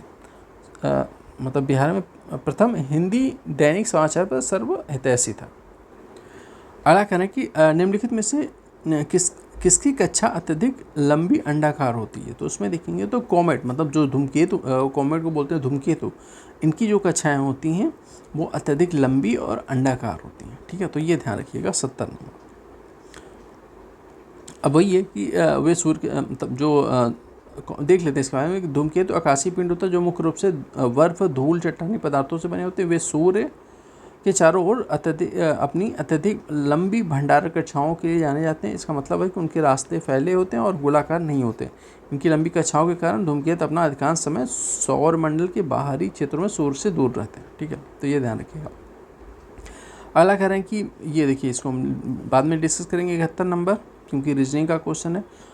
अब कह रहे हैं कि उस स्थान का नाम बताइए जहां डोनाल्ड ट्रंप ने एक चुनावी रैली में बोला था जब वे कथित शूटर मतलब वो गोली चला दी गई थी, तो वह कहाँ पे हुआ था, क्योंकि ये इसलिए क्वेश्चन पूछा गया क्योंकि जब वो गोली कांड इन सब पे हुआ तो पूरे वर्ल्ड में चर्चा हुई थी और बहुत मतलब फेमस वो चीज़ें हुई थी, तो इसलिए करंट अफेयर में पूछना मतलब लाजमी था कि पूछा जाएगा। ठीक है, अगला क्वेश्चन देख लेते हैं कि 2023 में मोबाइल फ़ोन निर्माण भारतीय स्थित, तो जो है ये जो सरकार के फ्लैगशिप प्रोग्राम होते हैं ना, उसमें क्या अचीवमेंट, क्या वहाँ से क्वेश्चन बनते हैं, तो ये सेकंड नंबर पे था। तो आपने कहीं पढ़ा होगा ना कि भाई यहाँ पे नोएडा में या यूपी के नोएडा में ये फैक्ट्री लगी, यहाँ पे मोबाइल, तो वहाँ पे लिखा रहता है करंट अफेयर कि भाई इंडिया में इतनी एक्सपोर्ट हो रही, नंबर 1 पे आ गया है, तो ये थोड़ा सा ध्यान रखना पड़ेगा, करंट अफेयर का ये भी है। निम्नलिखित शहरों में से कौन सी सीन नदी के किनारे स्थित, तो सीन नदी के किनारे स्थित है पेरिस। अब यहाँ से एक पूछा गया तो हो सकता है और पूछ ले, तो डिटेल में देख लेते हैं। तो पेरिस जो है फ्रांस में है, पेरिस सीन नदी के किनारे। डेन्यूब है बेलग्रेड मतलब सर्बिया। पुर्तगाल का जो लिस्बन शहर है वो टैगा, और डेन्यूब है बुडापेस्ट हंगरी का। ठीक है, अब बताइए कि ब्रिटेन या लंदन जो है वो किस नदी के किनारे स्थित है। यहाँ से आप एक तो पीटी में पूछा गया, मेंस में भी इससे रिलेटेड एक क्वेश्चन पूछा गया, तो ये कमेंट बॉक्स में बताइएगा। आरबीआई के अनुसार देखेंगे तो यूनिवर्सल बैंक में परिवर्तन किया गया, पात्रता मापदंड क्या है, तो देखेंगे तो भारतीय रिजर्व बैंक के अनुसार एक स्मॉल फाइनेंस बैंक मतलब SFB के यूनिवर्सल बैंक में परिवर्तन के लिए पात्रता मापदंड है न्यूनतम शुद्ध संपत्ति 1000 करोड़ है, तभी संचालित कर सकते हैं। अब आपको सूची जो है 1-2 मिलानी है, क्या सूची है, तो वही है कि संगठन है कहाँ पे स्थापित, संगठन है और उसका मुख्यालय कहाँ पे था, तो देख लेते हैं। यहाँ से एक आध क्वेश्चन आते हैं और क्या करना है कि हम लोगों ने इसके बाद भी मतलब 70 जो री एग्ज़ाम हुआ था 71 इन सब में भी जो संस्थाएं थी आगे भी डिस्कस करेंगे, पीछे भी पूछेंगे। सीधे एक पेज पे कोशिश करिएगा कि जितने भी संस्थाएं हैं उसका किसने गठन किया था, मुख्यालय कहाँ पे है, तो एक चार्ट बना के ना कोशिश करिएगा कि मैक्सिमम जितने रिपीट मतलब जितने पूछे गए हैं वो सब आपको मौजूदानी याद रहनी चाहिए। ठीक है, बहुत हेल्पफुल होगा। संगठन मुख्यालय क्या कह रहे हैं कि स्वदेशी सेवक होम जो है वैंकूवर में, यूनाइटेड इंडिया हाउस सियाटल में, युगांतर आश्रम है सैन फ्रांसिस्को में, और रंगून में है NIA आज़ाद हिंद फौज।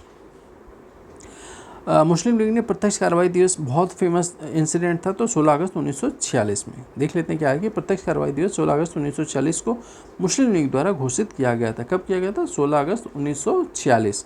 इस दिन कलकत्ता में बड़ी संख्या में सांप्रदायिक दंगे हुए। इस दिन कलकत्ता और उसके आसपास के इलाकों में मतलब 10,000 से अधिक लोगों की हत्या कर दी गई। और 16 अगस्त को शुरू हुए बंगाल में हिंसक दौर, 21 अगस्त को बंगाल में राज्यपाल शासन लगा दिया गया था।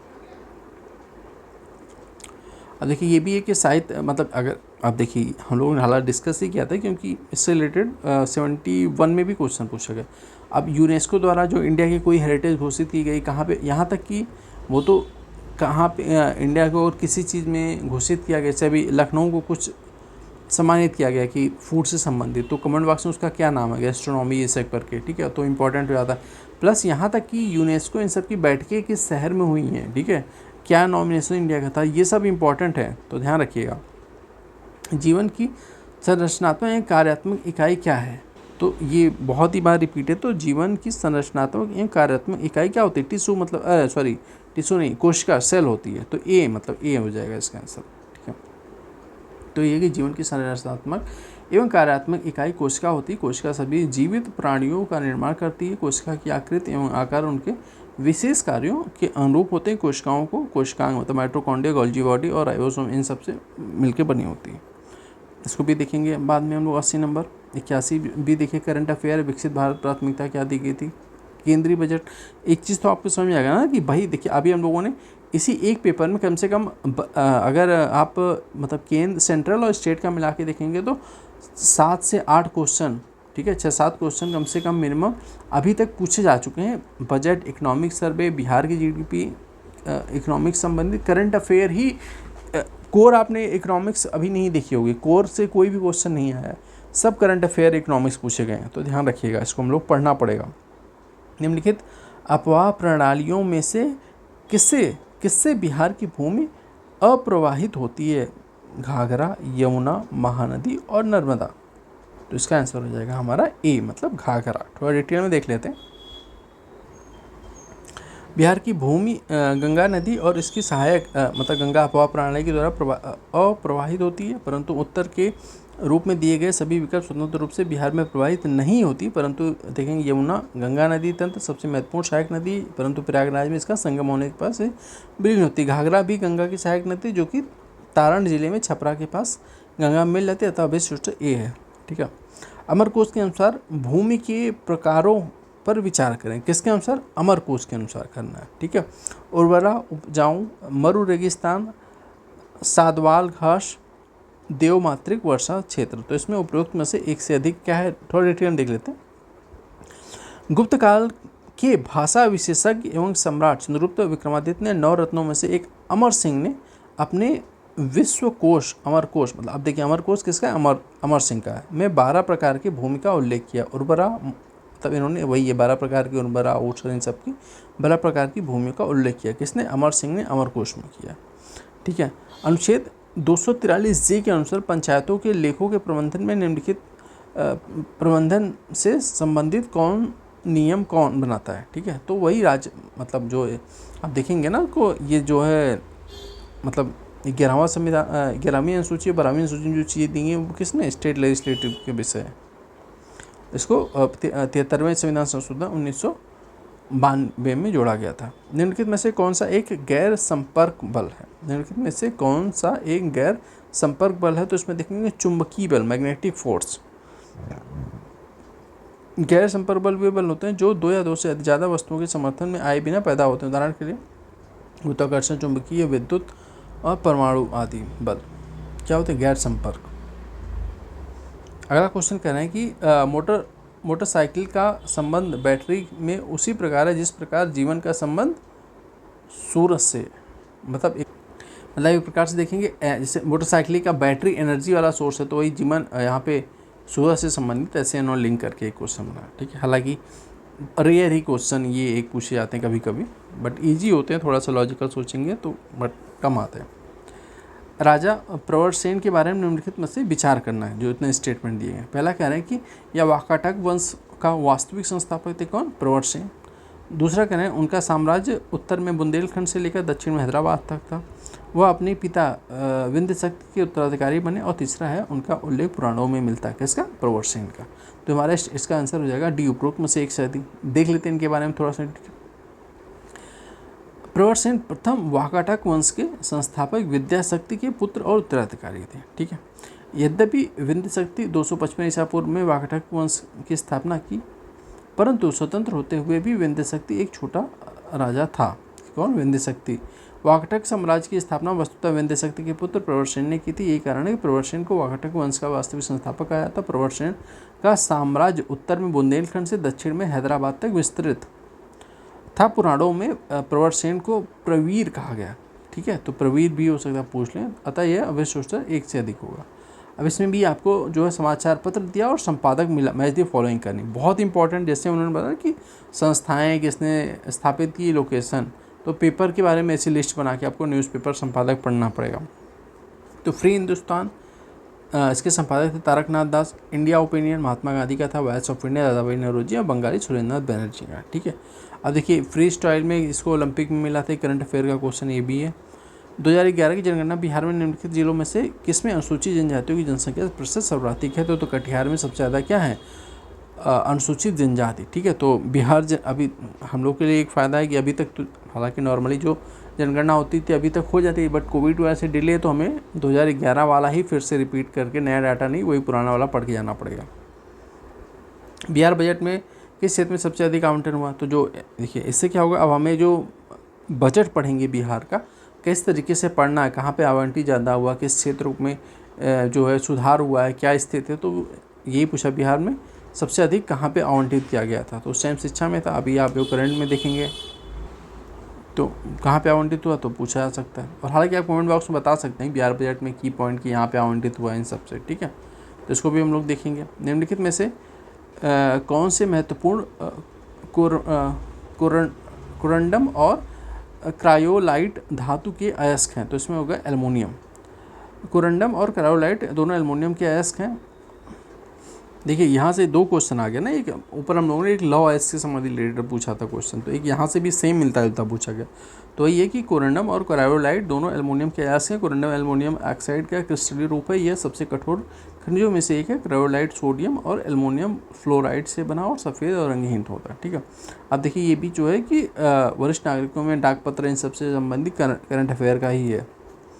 तो 95 को देख लेते हैं कि भारत में निम्नलिखित राज्यों में से किसमें कोयले का प्रमुख भंडारण होता है? तो उसमें उपरोक्त में से सभी, मतलब छत्तीसगढ़, उड़ीसा, और झारखंड, सभी में कोयले का अच्छा खासा भंडारण, तो उपरोक्त में से सभी हो जाएगा। 42वें संशोधन द्वारा कौन से दो शब्द प्रस्तावना में जोड़े गए थे? तो बहुत ईजी क्वेश्चन पूछा गया, बेसिक था। तो धर्मनिरपेक्ष और समाजवादी। 42वें संविधान संशोधन 1976 द्वारा जोड़ा गया था। किस लोकसभा सीट में भारत के विशेष रूप से कमज़ोर जनजाति समूह, मतलब पीवीटीज जो होता है ना, पीवीटीजीज में से एक शैम्पेन जनजाति ने पहली बार 2024 में मतदान में अपने लोकतांत्रिक अधिकार का प्रयोग किया था? तो अंडमान निकोबार, शैम्पेन वहीं पे पाई जाती है, वहाँ पे जो जनजातियाँ हैं। अभी एक मेगा अंडमान निकोबार संबंधित जो है प्रोजेक्ट चर्चा में बना हो सकता है फिर से अंडमान निकोबार संबंधित क्वेश्चन पूछ लें, तो ध्यान रखिएगा। तो अंडमान निकोबार के बारे में जनजातियों में थोड़ा देख लीजिए, क्योंकि आज भी वो अपना वो जो पूरा जनजाति जीवन जीते हैं, उसी प्रकार से रहते हैं जंगलों में। अब देखिए अगला क्वेश्चन देख लें। 98 कह रहे हैं कि 2011-12 के आधार पर वर्ष मनाने हेतु वित्तीय वर्ष 2000 में बिहार में प्रति व्यक्ति शुद्ध राज्य घरेलू उत्पाद कितना है? ये भी करंट अफेयर अभी लेटेस्ट बजट आया उसमें हमें देखना पड़ेगा। बिहार में विष्णुपद योजना, अब देखिए अब सिंपल सी बात है, जो बिहार की फेमस अब योजनाएं हैं वहाँ से भी क्वेश्चन आया, जो बजट में चर्चा में रहती है ना कि भाई सरकार ने ये योजना लॉन्च की है, बजट में बहुत सारी योजना, तो उसमें इतना आवंटित करेंगे, या कोई ऐसी उनका फेमस बिहार का जो योजनाएं चल रही इसमें अच्छी खासी प्रगति हुई, तो वहाँ से क्वेश्चन देखना पूछा देखने को मिल सकता है, तो हमें तैयार रहना पड़ेगा। ठीक है, तो अगला क्वेश्चन भी आप देखेंगे तो 100 नंबर पे हम लोग आ गए कि वही है ऑर्गेनाइजेशन और फाउंडर इससे कौन कौन से हैं। तो वही देख लें कि खाकसार है, इनायतुल्ला मशरिकी, सोशलिस्ट पार्टी जयप्रकाश नारायण की, independent labour party BR Ambedkar, और फॉरवर्ड ब्लॉक सुभाष चंद्र बोस। देखेंगे तो सिंपल सी, अगर हम लोग पहला देखने के बाद आपको थोड़ा सा हो सकता है कि खाकसार नहीं पता हो, आपको थोड़ा सा हो जाएगी अरे, बट आप और देखेंगे तो तीनों जो है नेक्स्ट जो है तीनों इजी दे रखा है, तो घबराना नहीं है, सीधे हर एक तो क्वेश्चन और उसके ऑप्शन ज़रूर पढ़ना है। बहुत बार आपको वहीं से सीधे आंसर मिल जाएगा, भले क्वेश्चन आता हो। ये भी देखेंगे तो मुख्य न्यायाधीश कहाँ पे ये बने थे, तो जो चर्चा में हुए थे, ये भी करंट अफेयर का ही क्वेश्चन है। ठीक है, अभी आपने यहाँ से सुप्रीम कोर्ट से याद आया कि अभी हाल ही में सुप्रीम कोर्ट की जो सीटिंग संख्या, मतलब कितने न्यायाधीश होते हैं उसको बढ़ा के कितना कर दिया गया। आप करंट अफेयर आप पढ़ रहे होंगे और ये बहुत ज़्यादा चांस है कि आपको सीधे यही क्वेश्चन देखने को मिलेगा कि भाई मुख्य न्यायाधीशों की संख्या में वृद्धि करके कितनी कर दी गई। तो आप कमेंट बॉक्स में ज़रूर बताइएगा। ठीक है, 100 वाला भी देखिए कि वो कह रहे हैं कि 102 है, सिख तीर्थ स्थल तख्त श्री हरविंदर जी पटना साहिब, जिसे दूसरा सबसे पवित्र तख्त माना जाता है, कहाँ पे स्थित है? वही देखेंगे पटना साहिब, तो पटना में वहीं पे स्थित है। गुरु गोविंद जी के वही है कि श्री गुरु गोविंद सिंह जी की महाराज के जन्म स्थल के रूप में प्रतिष्ठित यह सिखों की लौकिक सत्ता की 5 सीटों में से एक है, जो 3 सिख गुरुद्वारों द्वारा पवित्र माना जाता है। तो अगला क्वेश्चन देखते हैं 103 नंबर का कि बिहुला महोत्सव विशेष रूप से प्रत्येक वर्ष अगस्त के महीने में बिहार में निम्नलिखित में से किस जिले में मनाया जाता है? तो कहाँ पे मनाया जाता है? तो भागलपुर में मनाया जाता है। ठीक है, तो उसमें कह रहे हैं कि बिहुला महोत्सव बिहार के भागलपुर में मनाया जाने वाला एक प्रमुख त्यौहार। यह त्यौहार प्रत्येक वर्ष अगस्त माह में मनाया जाता है। इस वर्ष में बिहुला विषहारी महोत्सव, मतलब इसको अगर देखेंगे पूरा नाम बिहुला विषहारी महोत्सव के नाम से जाना जाता है। यह त्यौहार अंग प्रदेश की संस्कृति, इतिहास और परंपरा का अहम हिस्सा है। निम्नलिखित में से कौन सा दिया गया तार प्रतिरोधक है? तो तार प्रतिरोधक होगा R = V/1। ठीक है, डिटेल में हम लोगों ने मैथ और रीजनिंग संबंधित जो उसको हम लोग एक वीडियो में देखेंगे। कह रहे हैं कि संविधान का कौन सा अनुच्छेद किसी सांसद के लाभकारी पद पर रोक लगाता है? ठीक है, क्या कह रहे हैं कि संविधान का कौन सा अनुच्छेद किसी सांसद के लाभकारी पद पर रोक लगाता है? इसका हो जाएगा आर्टिकल 102A, मतलब 102 सब क्लॉज 1A। डिटेल देख लेते हैं, इससे आ सकता है फिर से। अनुच्छेद संविधान का अनुच्छेद 102(1)A किसी सांसद के लाभकारी पद पर रोक लगाता है। अनुच्छेद 102 मतलब 1A का वर्णित है कि किसी व्यक्ति को संसद सदस्य के रूप में चुने जाने के अयोग्य घोषित किया जाएगा यदि वो भारत सरकार या राज्य सरकार के अधीन कोई लाभ का पद धारण करता है। लाभ का पद शब्द का अर्थ मतलब देखेंगे तो क्या होता है कि वो विभिन्न लाभ का पद क्या है कि संविधान में व्याख्या लाभ के पद की नहीं की गई है, तो ये भी ध्यान रखिएगा। लाभ का पद है जो वित्तीय लाभ या फायदा पहुंचाता हो सरकार के नियंत्रण में। 106 देख लेते हैं, निम्नलिखित में से किस महान शासक ने प्राचीन बिहार में हर्यक वंश की स्थापना की थी? तो देखेंगे तो हर्यक वंश की स्थापना की थी बिम्बसार में। रिपीटेड क्वेश्चन कई बार पूछा गया।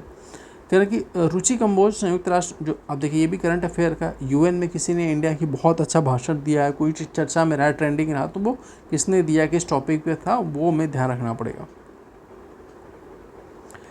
अब जैसे हालांकि इसमें जो है कि रुचि कंबोज जो संयुक्त राष्ट्र में भारतीय राजदूत बनने वाली पहली महिला थी, वो सेवानिवृत्त हुई, निम्नलिखित में से उनके बारे में स्टेटमेंट दिया गया। ठीक है, तो ये भी कोई पहली बार महिला नियुक्त हुई या नहीं, हम लोगों ने डिस्कस किया था, पहले भी कई बार डिस्कस किए हैं कि अगर कई बार कहीं पे महिलाएं रिप्रेजेंट की हैं या कुछ अलग ट्राइब से या अलग कास्ट या जनजाति आते हैं, तो वो सब चीज़ें इंपॉर्टेंट हो जाती हैं।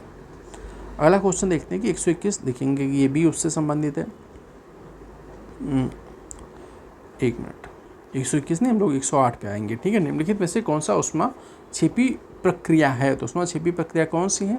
इसमें देखेंगे तो ये कह रहे हैं कि पानी का वाष्पीकरण, H2SO4 मतलब सल्फ्यूरिक अम्ल का तनुकरण, बिना बुझे चूने के साथ पानी की प्रतिक्रिया और कपूर एस्टर का उत्पादन।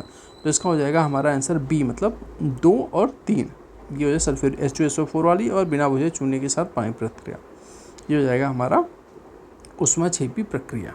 ठीक है, अगला क्वेश्चन देख लें कि संसद में कटौती प्रस्ताव का उद्देश्य होता है। कटौती प्रस्ताव का उद्देश्य होता है कि सरकार के बजट प्रस्ताव के खर्चों में कटौती का प्रस्ताव प्रस्तुत करना। ठीक है, तो देखेंगे तो संसद में कटौती प्रस्ताव का उद्देश्य सरकार के बजट प्रस्तावों के खर्चों में कटौती का प्रस्ताव प्रस्तुत करना। यह संसद के सदस्यों को बजट में परिलक्षित सरकार की नीतियों और प्राथमिकताओं पर सवाल उठाने की अनुमति देती। कटौती प्रस्ताव 3 प्रकार के, नीतिगत कटौती, मितव्ययी कटौती और टोकन कटौती। ये कटौती प्रस्ताव 3 प्रकार का होता है। ठीक है, अगला बिहार विधानसभा और राज्य बजट किसने पेश किया? देख रहे हैं बजट और इन सब से कितने क्वेश्चन आया, तो अभी कौन है वो ध्यान रखिएगा, किसने पेश किया है ये भी ध्यान रखना पड़ेगा। कितना आकार है बजट का, क्या सी, ये सब चीज़। ब्रिटिश शासन के दौरान नया प्रांत बिहार कब अस्तित्व में आया था? अभी हम लोगों ने ऊपर चर्चा ही की थी, यहाँ से देखेंगे तो ये मतलब क्वेश्चन पूछ ही लिया गया, यहाँ पे भी रिपीट है, और कुछ क्वेश्चन तो फिक्स हैं कि ये दो चार क्वेश्चन तो पूछे ही जाते हैं। भारतीय मुद्रा पर 1913 में नियुक्त रॉयल कमीशन के अध्यक्ष कौन थे? तो उसमें देखेंगे तो सर ऑस्टिन चैम्बरलेन थे। क्या थे? भारतीय मुद्रा पर वर्ष 1913 में नियुक्त रॉयल कमीशन के अध्यक्ष सर ऑस्टिन चैम्बरलेन थे, जो एक ब्रिटिश राजनेता थे और पहले भारत के राज्य सचिव के रूप में कार्य कर चुके थे। भारतीय मुद्रा पर वित्त राय सचिव, जिसमें चैम्बरलेन आयोग के नाम से भी जाना जाता है। 113 निम्नलिखित में से कौन सा वॉल्यूम सोलर स्थिरांक का मान है? तो इसका हो जाएगा बी। ठीक है, अगला कह रहे हैं कि निम्नलिखित में से कौन भारत सरकार अधिनियम 1935 की विशेषताएं नहीं है। क्या करिएगा, जहाँ पे नहीं है ना, जैसे आपने पेपर मिलते ही अगर स्टेटमेंट पढ़ने नहीं आया तो सीधे सर्कल मार लिया करें, जिससे कन्फ्यूज़न ना हो कि भाई बाद में हम कौन सा है सोच के आंसर दे दिए। तो ये बहुत बेसिक गलतियाँ होती, बाद में पछतावा होता है, ये नहीं होना चाहिए। 1935 के अधिनियम का मूल्यांकन नहीं था। ठीक है, देख लेते हैं कि भारत शासन अधिनियम 1935 ब्रिटिश सरकार द्वारा पेश किया गया एक महत्वपूर्ण संवैधानिक सुधार था। 1935 के अधिनियम का मूल्यांकन, यह अधिनियम की विशेषताएं नहीं थी। अधिनियम स्वयं एक विधायी ढांचा था और इसके मूल्यांकन के लिए कोई प्रावधान नहीं था, जबकि अन्य तीनों मतलब गवर्नर जनरल की कार्यकारी परिषद, पुनर्गठन, प्रांतीय स्वायत्तता, भारत के संघ का प्रस्ताव, ये सब इसमें सम्मिलित था। लोकसभा में आंग्ल भारतीय समुदाय के प्रतिनिधित्व की स्थिति क्या है। ठीक है, अब देखिए यहाँ से सेम चीज़ें रिपीट हुई है ना। अभी हम लोगों ने देखा था कि 104 में सीधे पूछा गया कौन सा आर्टिकल है। अब इसमें वही है कि 104वें संविधान संशोधन द्वारा मनोनीत करने का समाप्त कर दिया गया। सेम चीज़ें, सेम ही क्वेश्चन 2 बार पूछा गया था इसमें। ठीक है, 115 हो गया। 116 कह रहे हैं कि 2015 की बिहार सरकार में अधिसूचना में समुदाय को अनुसूचित मतलब SC के रूप में वर्गीकृत किया गया था, जिन्हें 2024 में सुप्रीम कोर्ट ने यह कहते हुए रद्द कर दिया कि राज्य विधानसभा द्वारा 341 के तहत प्रकाशित SC/ST सूची में बदलाव नहीं कर सकते। ठीक है, सिंपल सी बात है कि ताती जो तत्वा ये समुदाय था, राज्य सरकार ने इनको SC घोषित कर दिया गया था और फिर सुप्रीम कोर्ट ने इसको रद्द कर दिया। कब? इसी 24 में। मतलब ये भी करंट अफेयर का है कि सुप्रीम कोर्ट रद्द कर दिया कि इसको स्टेट गवर्नमेंट का ये अधिकार नहीं है, तो इसलिए चर्चा में बना था, वहाँ से क्वेश्चन आया। फ्रेंच ओपन से भी करंट अफेयर का एक क्वेश्चन आया कि एकल खिताब का, एकल मतलब जो पुरुष खिताब किसने जीता था, तो ये भी करंट अफेयर का एक क्वेश्चन यहाँ पे है। अगला क्वेश्चन कह रहे हैं कि निम्नलिखित में से किसने प्रथम भारतीय पर्वतारोही होने का गौरव प्राप्त किया जिसने एक सीजन में सफलतापूर्वक माउंट एवरेस्ट और माउंट लहोत्से पर 2 बार चढ़ाई की। तो ये भी है संदीप गुप्ता, और इन्होंने उसी टाइम मतलब 24 में ही करंट अफेयर का ये भी क्वेश्चन है। तो करंट अफेयर पढ़ते टाइम जो इन्होंने पर्वतारोही या किसी ने रिकॉर्ड स्थापित किया है, प्लस इंडिया का है, ये तो आपने देखेंगे। तो इंग्लिश इन्होंने माउंटेन इतनी बार क्लाइंबिंग की है, या इंग्लिश चैनल तैर के पार किया, या भारत से श्रीलंका, तो ये सब जो क्वेश्चन होते हैं पूछ लिए जाते हैं, तो ध्यान रखिएगा। देखिए जनगणना का ये भी लिंगानुपात क्या है, तो इसमें 918 है। तो हमें जनगणना कौन सी अभी नई हुई नहीं, तो 2011 वाला अच्छे से फिर से हमें पढ़ के जाना पड़ेगा। ठीक है, लिंगानुपात क्या है, जनगणना क्या है, भारत पूरे इंडिया में कितने परसेंटेज है, सबसे ज़्यादा जो है मतलब सबसे ज़्यादा जो है शिक्षित जनसंख्या कहाँ पे। ठीक है, सबसे ज़्यादा मतलब एजुकेशन से संबंधित कितनी है, वो सब हमें ध्यान रखने के जाना पड़ेगा। निम्नलिखित में से अगला क्वेश्चन 120, निम्नलिखित में से किसके लिए प्रकाश संश्लेषण में क्लोरोफिल का उपयोग किया जाता है। तो उसमें देखेंगे प्रकाश को अवशोषित करने के लिए क्लोरोफिल का प्रयोग किया जाता है। ये भी इजी नॉर्मल क्वेश्चन पूछा गया था। कह रहे कि राजनीतिक रणनीतिक संघर्ष विराम संघर्ष अथवा STS किस आंदोलन के नारे है। ठीक है, तो वही है, देखेंगे तो गांधी जी का जो है ये फेमस था कि संघर्ष विराम संघर्ष, ये नारा नहीं, उनकी प्रक्रिया थी, समझ सकते हैं मूल चरित्र कि भाई आप देखेंगे ना कि एक आंदोलन हुआ, समन्वय आंदोलन हो गया, फिर उन्होंने देखा कि जब सबकी एनर्जी लो हो रही, तो क्या कह सकते हैं कि स्थिर पड़ रहा है या थिसिल पड़ रहा है आंदोलन, तो उन्होंने कुछ टाइम के लिए फिर ब्रेक लेके देखेंगे तो लोगों के बीच में कार्य करना स्टार्ट किया। फिर जब धीरे धीरे एनर्जी सबकी बिल्ड होती है, फिर लोग फिर इकट्ठा होते हैं, फिर उन्होंने तो इसको संघर्ष विराम संघर्ष इसी को कहते हैं। हालांकि इसको इन्होंने आयोग ने कैंसिल कर दिया था क्वेश्चन नहीं, बट देख लेते हैं कि राजनीतिक या रणनीतिक संघर्ष विराम संघर्ष STS गांधी जी के आंदोलन के मूल चरित्र था, उनके आंदोलन का मूल चरित्र था। ये भारतीय स्वतंत्रता संग्राम में जब महात्मा गांधी द्वारा इस्तेमाल की गई एक अवधारणा थी। यह एक चक्रीय दृष्टिकोण को संदर्भित करता है, जहाँ सक्रिय प्रतिरोध संघर्ष की अवधि के बाद स्थायी युद्ध विराम या वार्ता होती थी और फिर लक्ष्य हासिल न होने पर नए जोश के साथ फिर से शुरू कर दिया जाता था। वही जो उन्होंने डिस्कस की वही बात। भारत छोड़ो आंदोलन के दौरान बहुत से स्थानों पर राष्ट्रीय सरकारें स्थापित की। निम्नलिखित में से कौन सी सुमेलित नहीं है। ठीक है, तो नई कौन सी है, तो रैयती सरकार गुजरात खेड़ा यही नहीं है। जबकि देखेंगे तो प्रति सरकार सतारा महाराष्ट्र में बनी थी, प्रजा या मंडल जो है तालछड़ उड़ीसा में, और जाति सरकार तामलुक जिसको बोलते हैं वो कहाँ पे, बंगाल में। तो ये यही जो सरकारें, सतारा के प्रति सरकार, तालछड़ वही यहाँ पे बात की गई है। और देखेंगे तो जो यहाँ पे जाति सरकार है, परंतु खेड़ा गुजरात में ऐसी कोई सरकार। अब यहाँ पे आपको एक बताना कि सबसे लंबी सरकार कहाँ पे स्थापित की गई थी, ठीक है, किसने स्थापित की थी, कहाँ पे स्थापित की गई थी। ये क्वेश्चन हालांकि एक आध बार बीपीएससी में पूछा भी गया, बट आप लोग कमेंट बॉक्स में बताइएगा। निम्नलिखित में टेस्ला के समतुल्य हैं। टेस्ला के समतुल्य tesla newton ampere metre. Shishunaga वंश के बाद मगध मतलब बिहार पर किस वंश ने शासन किया था? मौर्य वंश, शुंग वंश, नंद वंश या उपरोक्त में से एक से अधिक। किसके वंश के बाद? शिशुनाग के बाद देखेंगे तो इसका हमारा आंसर हो जाएगा सी, मतलब शिशुनाग वंश के बाद मगध बिहार नंद वंश के शासन था। नंद वंश की स्थापना महापद्मनंद ने की थी। महापद्मनंद ने शिशुनाग वंश के अंतिम राजा महनंदित की हत्या करके नंद वंश की स्थापना की थी। नंद वंश के शासनकाल में ही मगध पहली बार एक साम्राज्य बना था। मगध पर शासन करने वाले 3 देखेंगे तो हर्यक, शिशुनाग और नंद। निम्नलिखित में से कौन से राष्ट्रपति बनने से पूर्व लोकसभा अध्यक्ष थे? कई बार क्वेश्चन पूछा गया, तो नीलम संजीव रेड्डी। तो ऐसे क्वेश्चन देखेंगे तो न केवल बिहार बल्कि यूपी या हिंदी बेल्ट में बहुत बार ऐसे रिपीट हुए, तो नीलम संजीव रेड्डी। बिहार राज्य ने पहली बार ग्रीन बजट कब पेश किया था? तो 2020-21 में इन्होंने ग्रीन बजट पेश किया था, ठीक है, पहली बार। मानवी मधु कश्यप हाल ही में बिहार की पहली ट्रांसजेंडर बनी। अब क्या इन्होंने बनी थी? तो इन्होंने मतलब सब इंस्पेक्टर बनी थी पुलिस में। तो ऐसे भी बिहार के करंट अफेयर भी में फोकस करना, कुछ ऐसे अचीवमेंट या अच्छी चीज़ें आती हैं। तो निम्नलिखित में से कौन सा एक जायद फसल है? तो रबी, खरीफ, जायद जो फेमस फसलें आपको ध्यान रखना पड़ेगा। तो इसमें देखेंगे तो चारा क्या है कि चारा जायद फसल है। जायद फसलों की बुआई मार्च में होती। अब हो सकता है आपको चारा नहीं पसंद हो, चारा पसंद नहीं मतलब चारा अगर पता नहीं हो, ठीक है, तो हमें क्या करना है कि अच्छा चना को एलिमिनेट करना। चना अच्छा इसकी होगी, सरसों इसकी, कपास, तो एक बचेगा तो उसको मार देना है।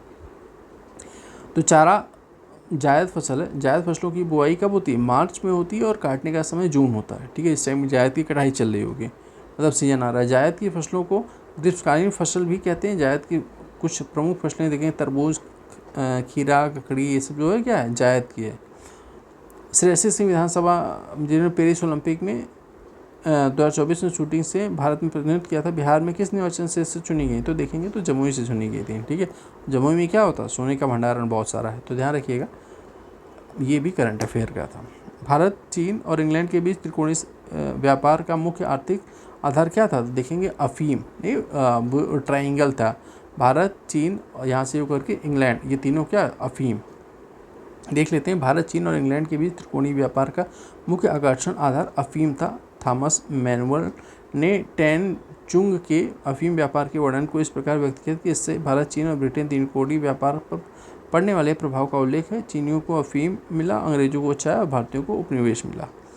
अब देखिए कि PCRA का फुल फॉर्म पूछा गया, ठीक है, ये देखेंगे इस पेपर में, ये दूसरा फुल फॉर्म पूछा गया। तो इसमें क्या होगा? PC पेट्रोलियम संरक्षण अनुसंधान संघ, PCRA का फुल फॉर्म है, जिसकी स्थापना 1978 में पेट्रोलियम संरक्षण ऊर्जा दक्षता को बढ़ावा देने के लिए की गई थी, ठीक है। अक्टूबर 1943 सुभाष चंद्र बोस द्वारा स्थापित स्वतंत्र भारत की अस्थायी सरकार को जापान सहित कितने देशों ने मान्यता दी थी? तो 100 कितने देशों में मान्यता दी थी? तो उसको देखेंगे तो 9 देशों में। सुभाष चंद्र बोस ने 21 अक्टूबर 1943 को सिंगापुर में स्थापित स्वतंत्र भारत में अस्थायी सरकार को 9 देशों में मान्यता दी गई थी। कौन थे? जर्मनी, जापान, फिलीपींस, कोरिया, चीन, Italy, Ireland, Thailand, Burma. Azad Hind फौज सरकार को धुरी शक्तियों, मतलब जर्मनी, जापान, इटली, उसने फेमस, मतलब ये कह सकते हैं धुरी कंट्री थी या फेमस। जैसे इस टाइम देखेंगे चाइना, USA, रसिया, इंडिया, ऐसा जो फेमस कंट्री ऐसे थी। इस प्रकार ब्रिटेन और अमेरिका के खिलाफ युद्ध की घोषणा की गई। तो आज़ाद हिंद फौज की सेना इंडियन नेशनल आर्मी थी, ठीक है। पायल कपाड़िया देखेंगे 2024 में पहली निर्माता, वो भी करंट अफेयर का है। ऐसे जो देखें कांस फिल्म फेस्टिवल या फिर ऐसे जो फेमस होते हैं ऑस्कर वगैरह, इन सबसे क्वेश्चन आते हैं। आहार नाल का कौन सा भाग यकृत से पित्त प्राप्त करता है? इसका हो जाएगा सी, मतलब छोटी आंत। क्या है कि आहार नाल का छोटी आंत वाला भाग यकृत से पित्त प्राप्त करता है। छोटी आंत यकृत और गन्नाशय के स्राव प्राप्त करता है। पित्त गहरे पीले रंग, मतलब पित्त गहरे हरे और पीले भूरे रंग का पाचन तरल पदार्थ होता है। इसमें भोजन के पाचन हेतु आवश्यक एंजाइम लवण होते हैं। संविधान सभा द्वारा भारतीय राष्ट्रीय ध्वज की तिथि को अपनाया गया था। एक क्वेश्चन ऐसे आता है, ठीक है, ध्यान रखिएगा, इंपॉर्टेंट है। थोड़ा सा एक लिस्ट बना के कब अडॉप्ट क्या की गई थी, याद रखिएगा। तो 22 जुलाई 1947 संविधान सभा द्वारा 22 जुलाई 1947 को भारतीय राष्ट्रीय ध्वज को अपनाया गया था। ये तिरंगे जिसमें समान अनुपात में 3 क्षैतिज पट्टियाँ, सबसे ऊपर केसरिया रंग, बीच में सफ़ेद और नीचे हरा रंग है। ध्वज की लंबाई के अनुपात 2 सफ़ेद पट्टी के बीच नीले रंग के चक्र, इसमें 24 तीलियाँ हैं समान दूरी पर। मंत्रिपरिषद की संख्या को किस संविधान संशोधन द्वारा लोकसभा सदस्यों के 15% जो है तय कर दिया गया था। मतलब ये था कि ऐसा नहीं है जैसे कि जितनी, बहुत बार ऐसा होता है ना कि आप जैसे कि एक विधानसभा चुनी गई या चुने गए, अब जितने भी सांसद हैं पता चला उसमें ऐसा नहीं कि सरकार जितने लोग को चाहे मंत्री बना दे, ये मंत्री नहीं। उसमें ये है कि भाई जितना आपकी पूरी स्ट्रेंथ है, मतलब 243 स्ट्रेंथ है, तो इसका 15% लोग ही मैक्सिमम मंत्री बन सकते हैं। तो ये कब घोषणा की गई थी, उसमें हो जाएगा कि 91 संविधान संशोधन 91 संविधान संशोधन द्वारा 2003 द्वारा मंत्रिपरिषद की संख्या लोकसभा सदस्यों की संख्या के 15% से ज़्यादा नहीं हो सकती। ये एक कानून बना दिया गया था। एशिया क्षेत्र में प्रतिष्ठित गोल्डमैन पर्यावरण पुरस्कार कौन विजेता था, तो ये भी करंट अफेयर का। तो प्रेजेंट टाइम में ऐसे जो पुरस्कार हैं देखिएगा, इम्पॉर्टेंट है, उसको देख के जाना है। और रॉयल सीड्स अधिनियम के अंतर्गत रानी विक्टोरिया भारत की महारानी घोषित की गई थी कब, 1877 में।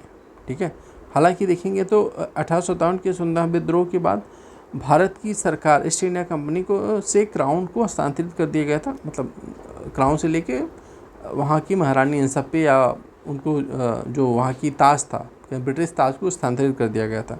गवर्नर जनरल के इस पद को वायसराय में बदल दिया गया था। 1877 में डिज़रायली की सरकार द्वारा पारित रॉयल टाइटल्स एक्ट के तहत विक्टोरिया भारत की महारानी घोषित की गई। निम्नलिखित में से कौन सा जोड़ा विस्थापन प्रतिक्रिया देता है, तो देखेंगे तो इसका विस्थापन प्रतिक्रिया ए मतलब AgNO3 विलयन और कॉपर धातु